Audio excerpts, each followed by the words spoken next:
we use that and it filled up with smoke. And so basically it's totally blocked and nobody can come out for like 3 weeks to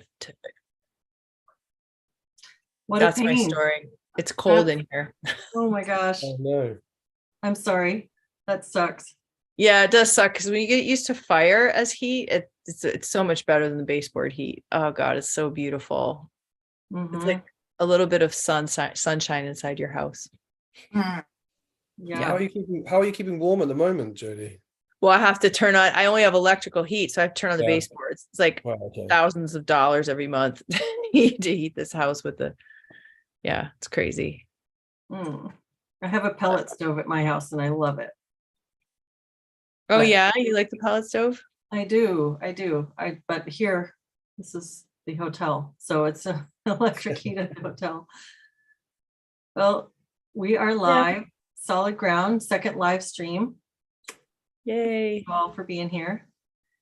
And so just to start off, Jody, want to give us a little intro what Solid Ground is?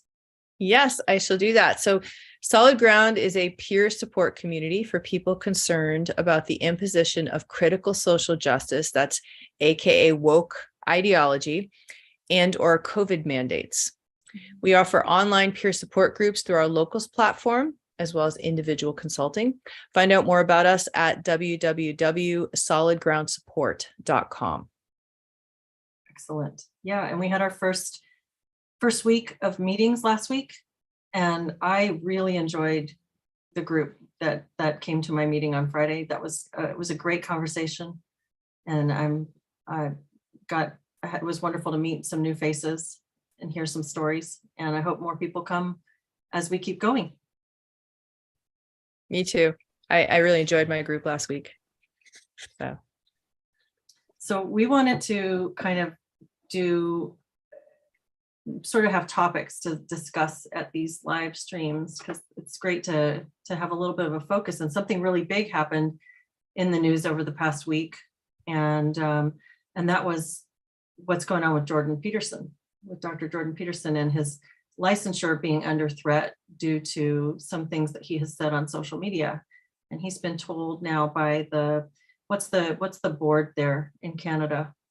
College of Psychologists of Ontario. Okay, and he needs to do something really Orwellian sounding, like the social media retraining kind of thing, in order to learn to censor himself properly in order to keep his licensure. Yes. So Jennifer, can you talk a little bit, intro that a little bit for anybody who hasn't been up on that? I can, and this is something I'm really alarmed about. And as a licensed mental health care professional, I find it really alarming, and I'm also quite angry about it. So I'll try to be calm. But basically, what happened is a bunch of different people who disagreed and didn't like his tweets reached out to the College of Psychologists of Ontario and basically, did the usual thing of trying to paint him as dangerous. And is this really who you want working with clients? Is this who you want representing the field of psychology?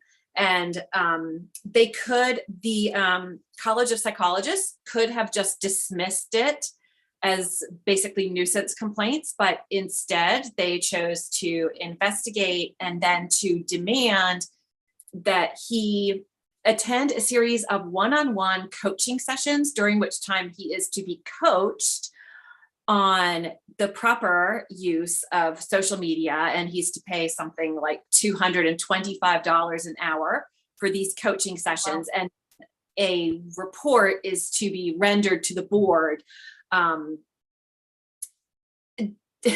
basically arguing in favor or disfavor of him keeping his license. Has he been properly, essentially retrained and brainwashed?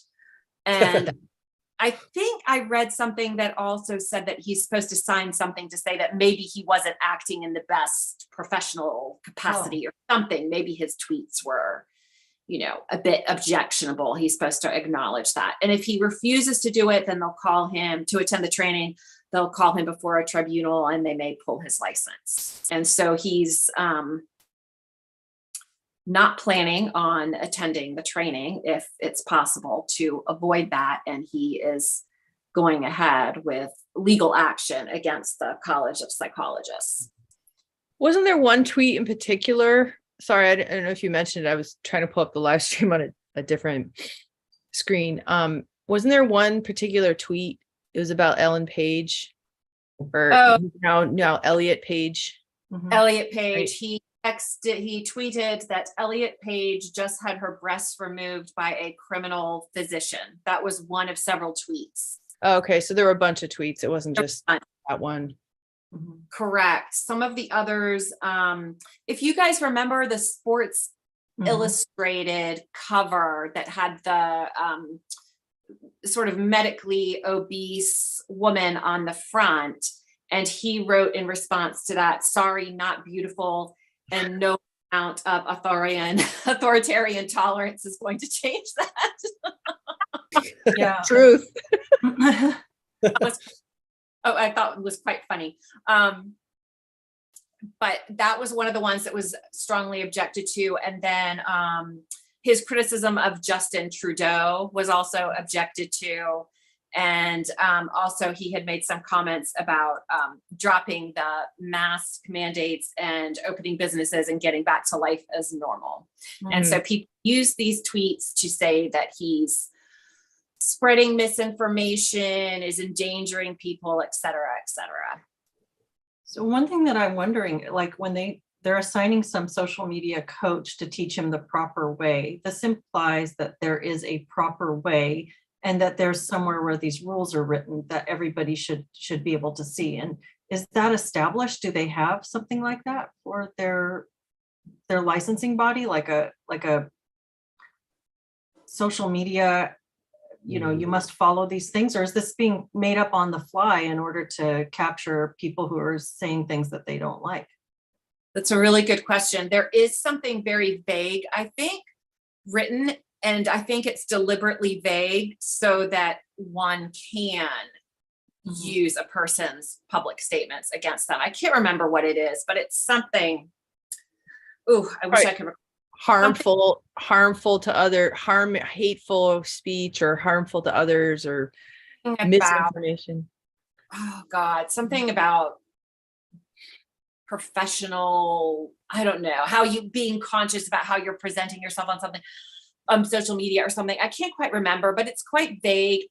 And that one of the questions that comes to my mind is, well, what if he had tweeted criticism of Donald Trump? Does anybody think for an instant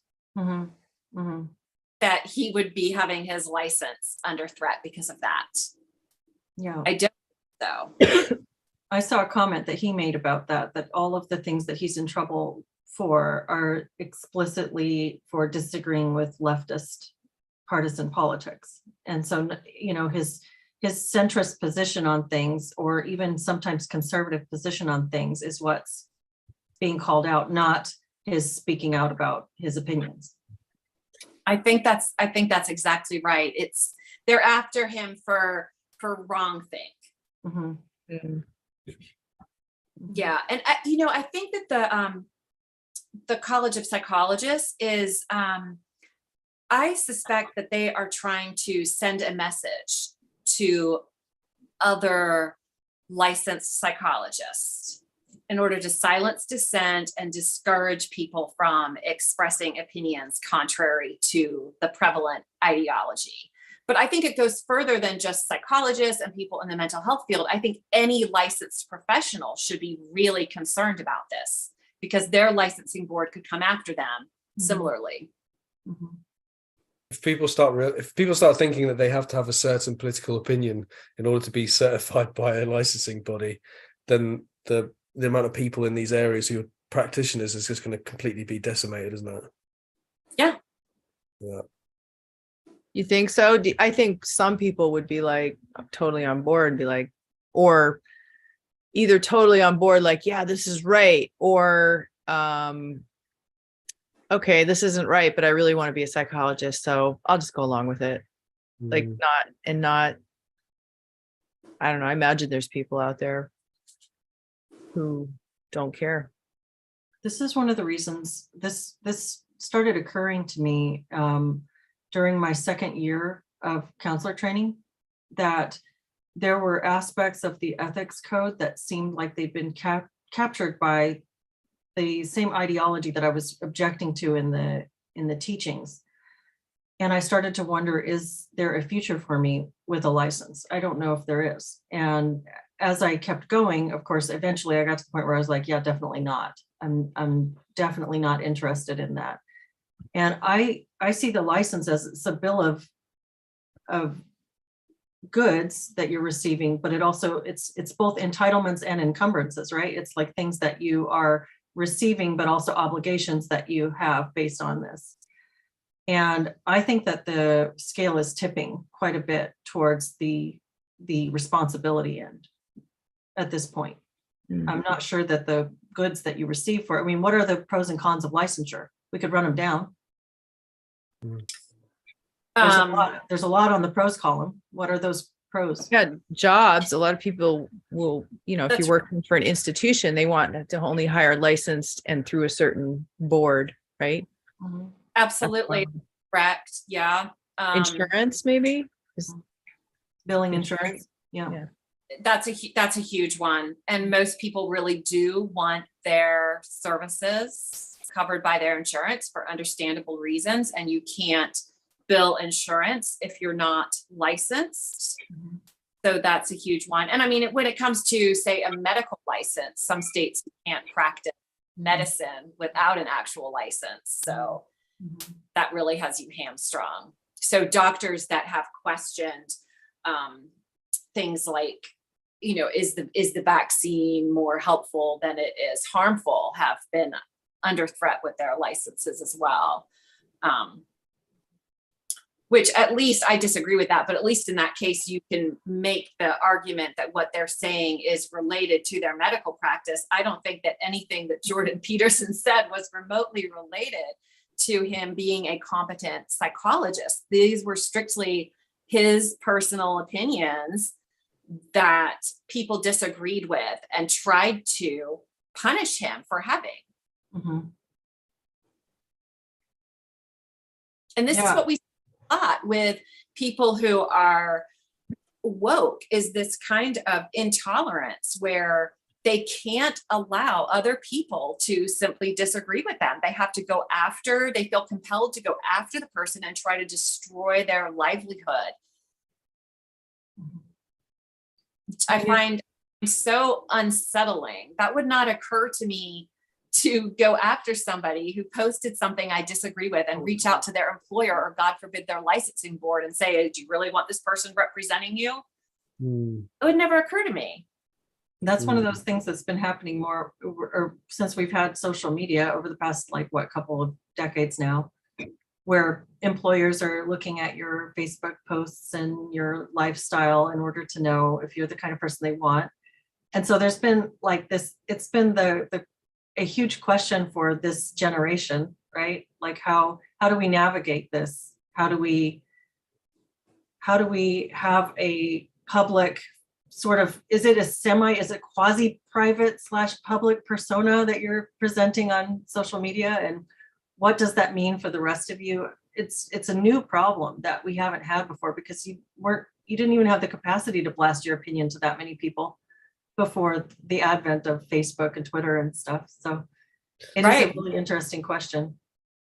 Well, we might liken it to the town square, right? Like, would you go out to the town square with a big sign, right? Like, I'm trying to think on the other side, like, would Jordan Peterson make up a big sign with a picture of Ellen Page on it and go out and it's like that, the effort to do that, it would seem like, oh, that guy's kind of crazy, right? Like I agree with him, but why go to all that effort? But because there's no effort at all, it's just you type it and you hit send.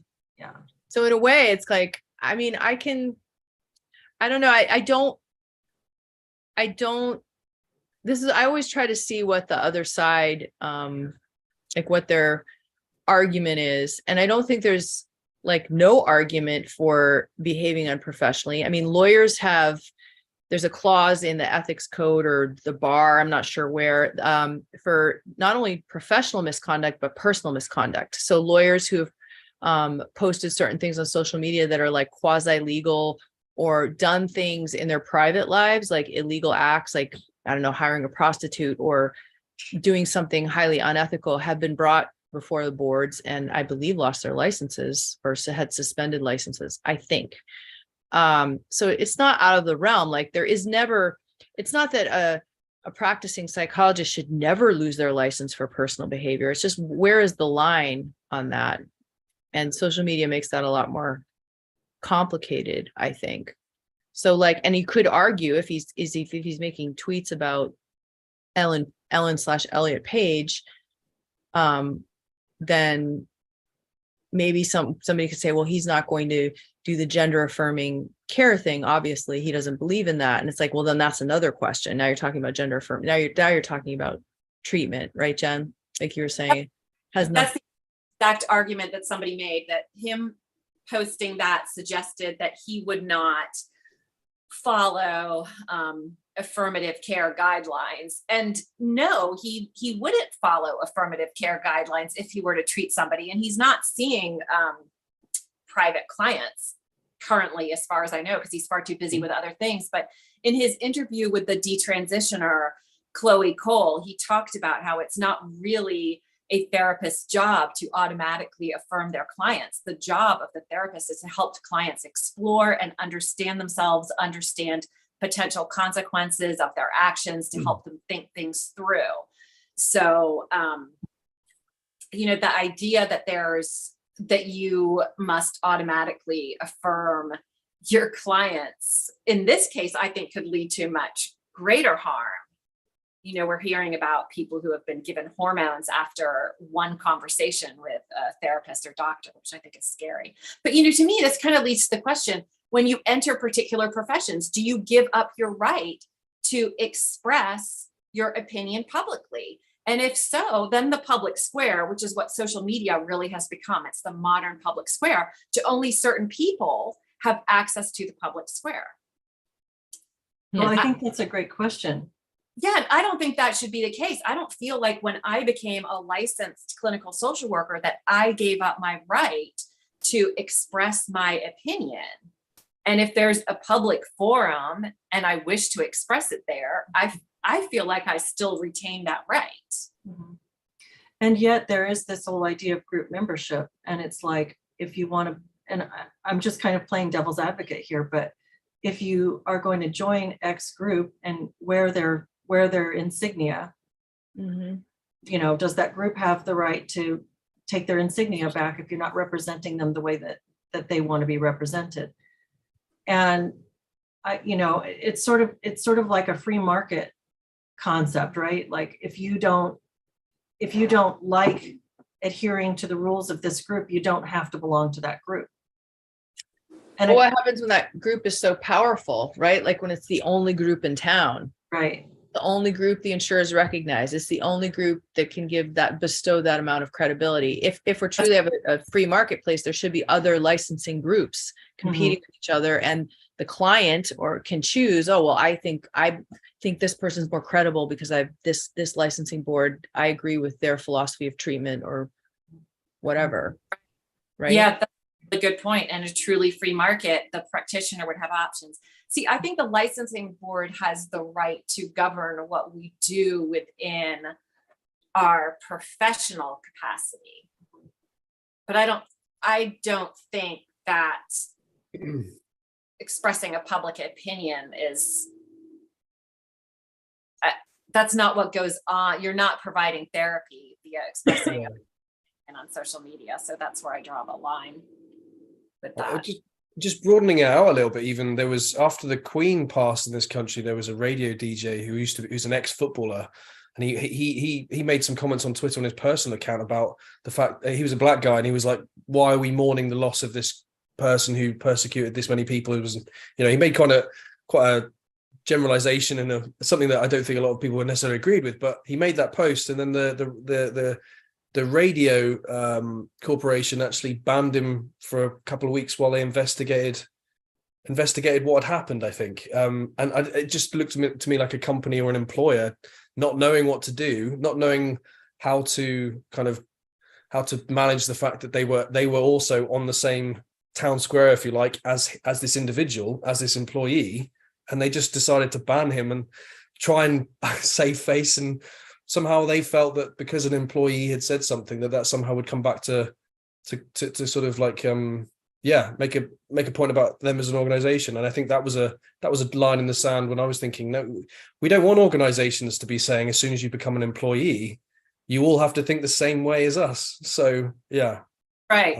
And why do organizations have to run afraid every time somebody makes a complaint? Why not say, we support the right of members of our organization to have different opinions, and not all opinions represent this organization. Whatever happened to that? And even about treatment too. I mean, if you think of doctors supposedly have the right to treat as they see fit. They can prescribe off-label medications, even though those medications aren't supposed to be for that ailment, according to their wisdom and their knowledge. So why not also have that with psychologists, right? Like allow them to treat as they see fit and not force them to treat something a certain way, because after all, they have firsthand knowledge of the patient, not this licensing board. Yeah, and that's a good point, because if you boil it all down, and it's a kind of if it's such an ordered system that every doctor practices this way, every psychologist practices this way, then what you're getting is technicians. You're getting people who are just going through these technical motions. You're not actually getting the person and their wisdom and their perspectives. And so from that standpoint, having a social media presence or having your opinions available to be known allows the client access to more information about you to make their decision about whether you're the person that they would resonate with for treatment. So I think there's a reasonable argument there. God, I just had this horrible vision of like, you're basically describing it like we're talking about basically robots here. When you use the word technician, I mean, we could easily segue into robothood and AI, and this increasing trend of people getting treatment through a computer. I mean, it could easily go to a chat bot, right? Like a chat bot therapist.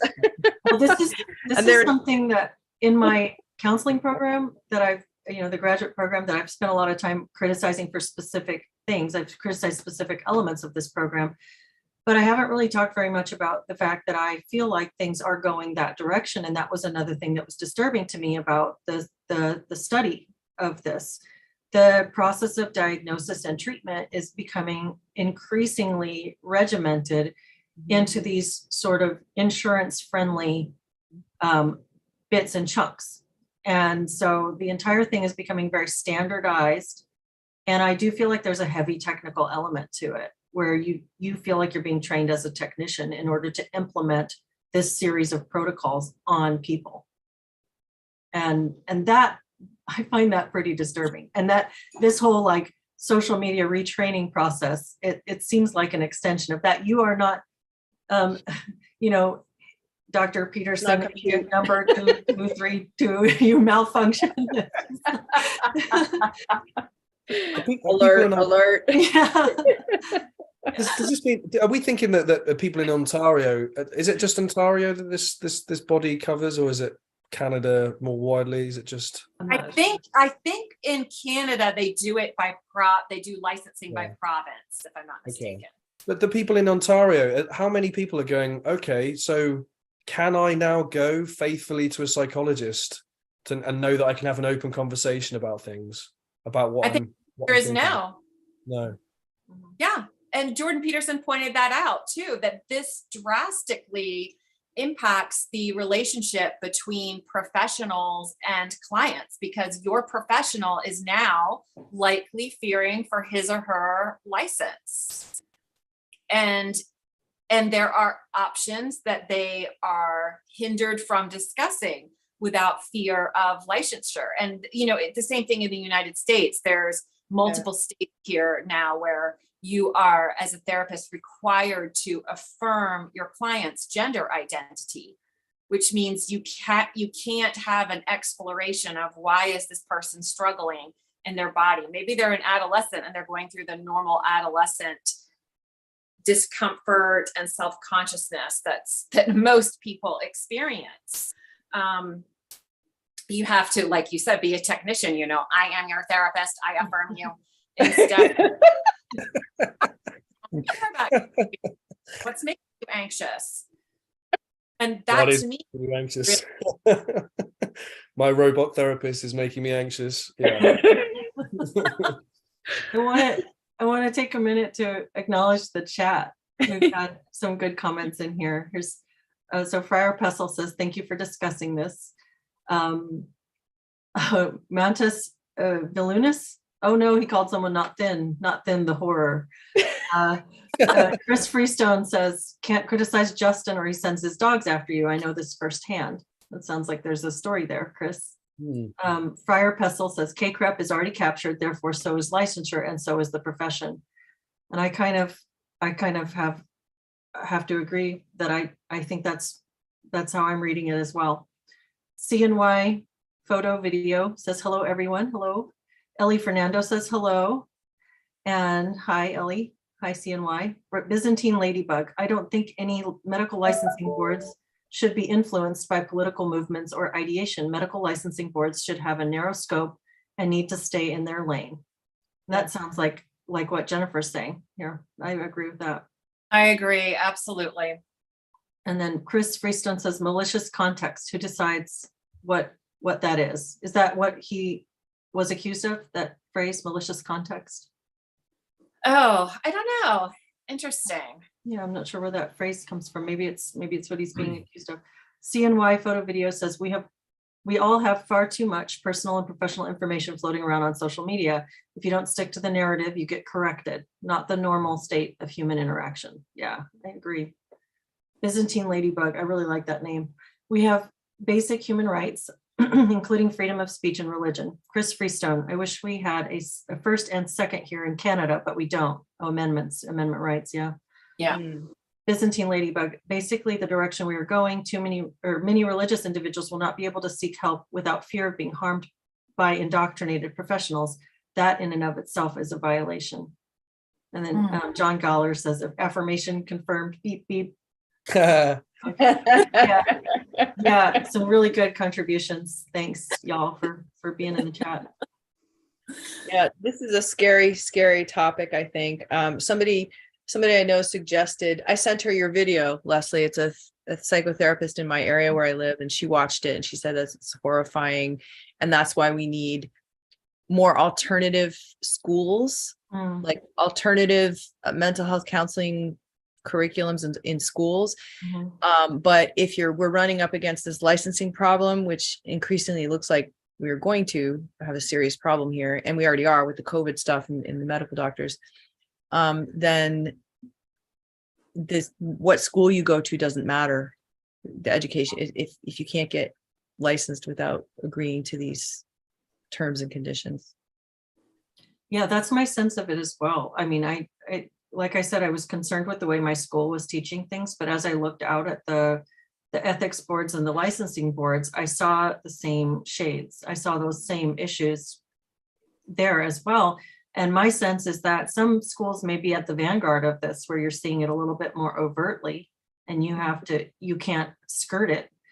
But if there's a flavor of this, it's going to take over. And I think that parallel professionals put pressure on the industry as we see the market choose more of that. And I'm certainly seeing that, in a small little way in my own, since I've been talking about this, I've had a lot of inquiries from people who are looking specifically for not woke therapy.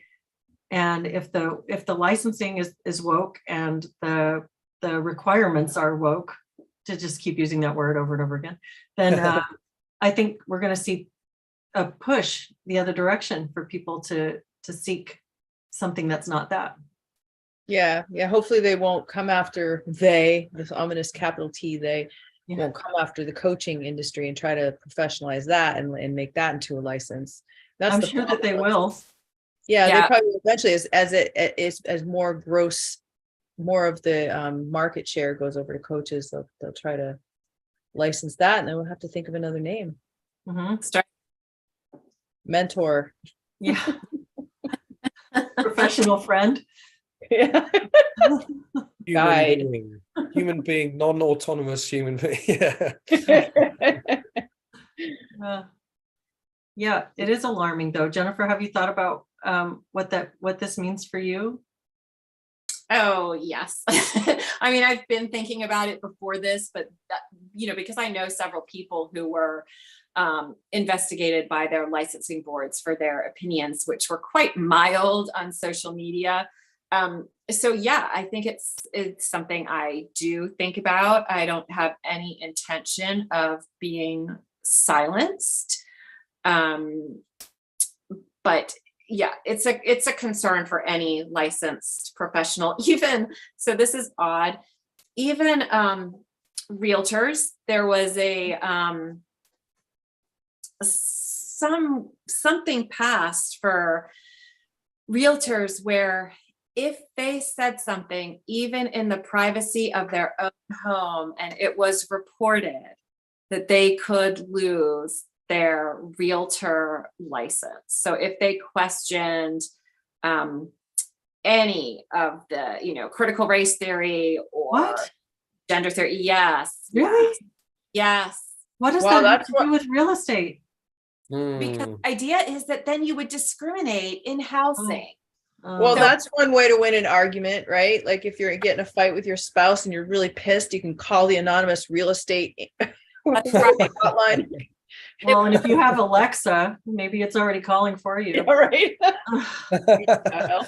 Realtors different from real estate agents. I'm not sure exactly, but I had even had somebody reach out to me because they were very worried about this. So like if you said over dinner, I really think that there's just two sexes and that biology is real and it's quite immutable, and your cousin gets pissed and calls the board of realtors, that you could lose your license as a realtor. This affects way more than the mental health field. Fortunately, it's particularly prevalent in our field. The field has really been captured, which I'm very sad and embarrassed about. But it's everybody needs to be concerned about it. Mm-hmm. Yeah, I agree. Yeah, I mean, like mental health, like therapy is extremely, I won't even get into the power dynamics. I mean, being alone in a room with somebody, I mean, it's wow. I mean, we should all be concerned because a lot of people seek therapy. And if those people, the influence a therapist can have when they're in, especially if there's a lot of transference going on. Yep. It's incredible what could happen. I mean, I'm talking about brainwashing and all kinds of stuff. That's right. There's a lot of opportunities for abuse here. Therapy really should be ideology free. It is highly, highly individualized, and it shouldn't be that we're treating our clients in terms of, some of the things that have been published lately, like trying to raise racial consciousness within your clients. So someone comes to you because they're getting a divorce or they're having work stress and you want to teach them about their white privilege, or alternatively, you want to teach them about how oppressed they are. It's completely inappropriate for a therapist to impose their agenda upon clients. Absolutely. I agree. Yeah. And I'm horrified that people are being so.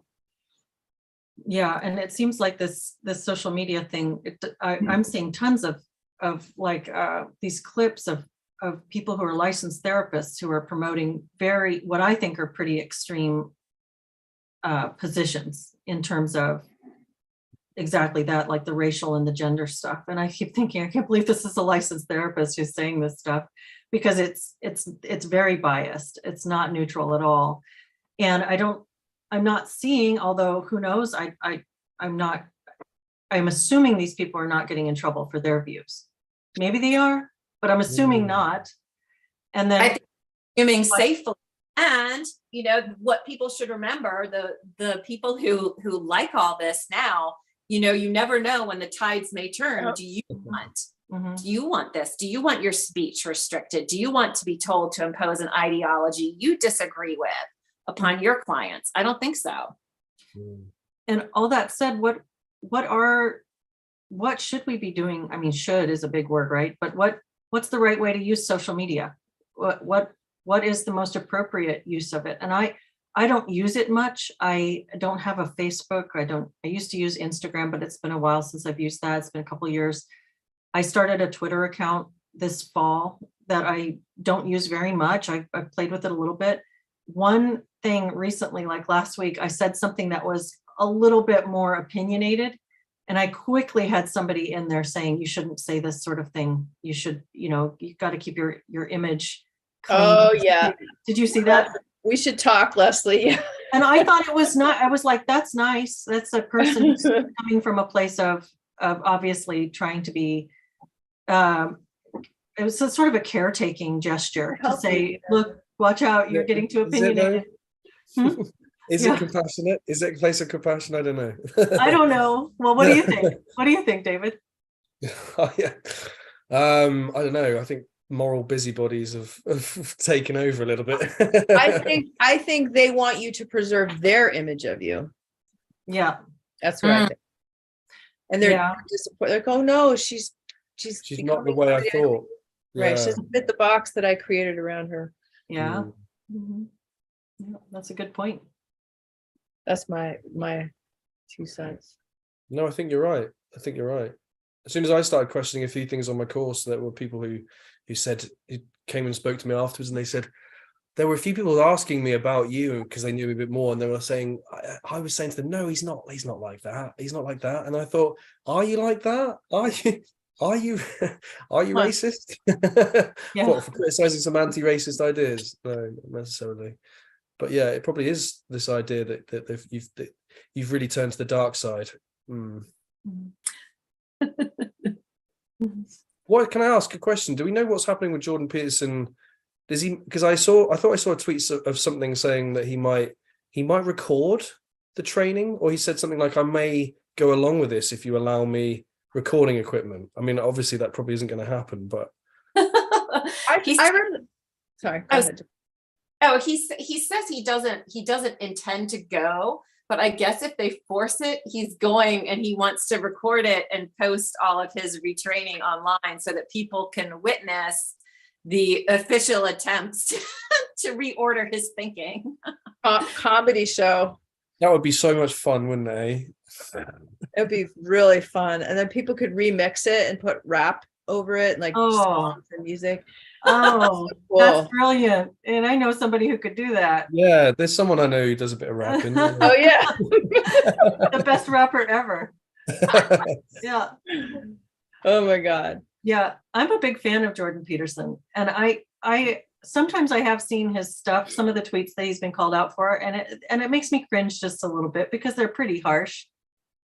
I don't necessarily disagree with where he's coming from, but I can see the anger, and the irritation. I can see it's sort of the passion behind it makes me feel like, ooh, that was like a hot take. That wasn't something you sat with and thought about. But is it okay to be authentically responding to things on social media? I mean, it's such a weird format because you're not in an organic conversation with people. Your words are just going to sit on the screen forever, and they're going to hit people wherever they are in their own moment, right? Instead of well, it's like texting too, right? Like in a weird way, like you'll be out, like, I don't know, at the dentist, and like somebody's texting you, should I wear this outfit or this outfit? I'm leaving in 5 minutes. And it's like, well, fucking dentist. I don't know. I know, but I know what you mean. Like wherever you are, wherever you're at, like it's very weird. And I'm not actually a huge fan of social media. I prefer in person much more so. Yeah. It's different. It's a very flawed forum for communication, and it's easy also to misinterpret things. And, you only have so many characters, so you can get your point across very, only very briefly. But the thing is, why isn't it okay for somebody to tweet something that maybe some people disagree with, or that hurts your feelings? Talk about fragility. I think we've got woke fragility going on. Oh my God, I disagree with that. I can't stand it. I have to ruin this person's life. Like people who are upset about his comment about the Sports Illustrated model. I personally do think she's quite pretty. And they put her in a horrible bathing suit though, which I felt was a weird choice. But so I sort of don't agree with his statement, but I also get why he made the statement, because they're trying to cram this body acceptance down our throats. So I understand the spirit in which it's made, but also, even if I was 200 pounds and that hurt my feelings, so we can't survive our feelings hurt anymore nowadays. Like, what the heck? Why not? Why can't you just say, what a jerk for saying that, and go about your day? 100%. Why are we all such big babies? It doesn't make any sense to me. Well, I really like the phrase woke fragility. I think that's brilliant. They're the most fragile of the fragile. That's what I'm going to title this when I edit the video. Fragility. Yeah. I think those are some really great points. And I think that whole concept of social media and what it's done to our culture and what it does to individuals and the impact it has on society is a really big discussion. And I'd love to maybe visit that in a more meaty way in the future with you guys, if you'd like. And the big question here to me is, who's to say he's doing it right or wrong? And where is this consensus coming from? And who's managing this consensus that says this man is doing it wrong, when we see him doing it just about like everybody else is doing it? It's just this representation issue. Yeah. How much of it will be about his social media use? How much will it be about how you post on Twitter, or and how much it will actually be about whether or not he's gender affirming or not? Because that, again, I'm assuming they'll obviously blur the lines between those two things, because it's not really about social media use. It's about his opinions. So I guess we'll never know, but I'm so curious as to what. I mean, I really wish he would take his video cameras in there, but I'm assuming it's not going to be about like how to use Twitter. I mean, how do these guys know how to use Twitter exactly, Leslie? Right. Who gets to decide? Mm-hmm. And who gets to decide what someone can say publicly and what someone cannot? I mean, who do we want to appoint in that role over all of us? Mm-hmm. It's a scary thought. Yeah. Mm-hmm. Yeah, that's the ultimate problem, right? Who decides? Yeah. Who decides? Yep. Well, there's a couple more comments in the chat we could read before we wrap up our conversation. Let's see. So here's Chris Freestone and Byzantine Ladybug recommending Rumble and Odyssey. I haven't checked those out yet, but maybe I will. Mark Counseling says the critique from CRT is that therapy has always been political. I'm trying to get a grasp on how that is true. That's interesting. And that's kind of the critique from CRT about everything in the world, is that neutrality is itself a political position. That there's right. So, neutrality. but that doesn't mean the solution is more politicizing. Like, I think they just want to re-politicize things. If they're not already political, I think they want to politicize them in their favor. I see it as a power. Mm-hmm. Yeah, I think that's a good point. Byzantine Ladybug says we could do an interpretive dance to the training.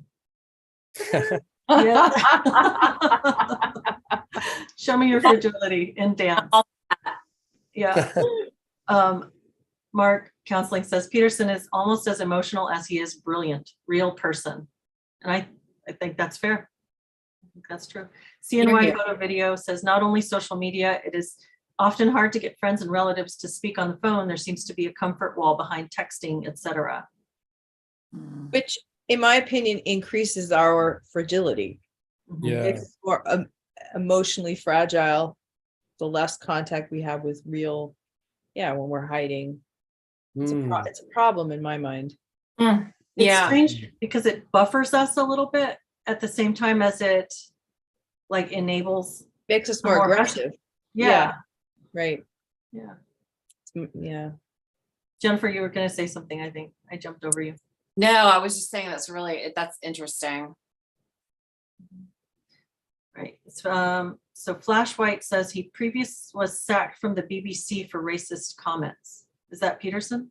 Was he? I don't know if that's Jordan Peterson he's talking about there.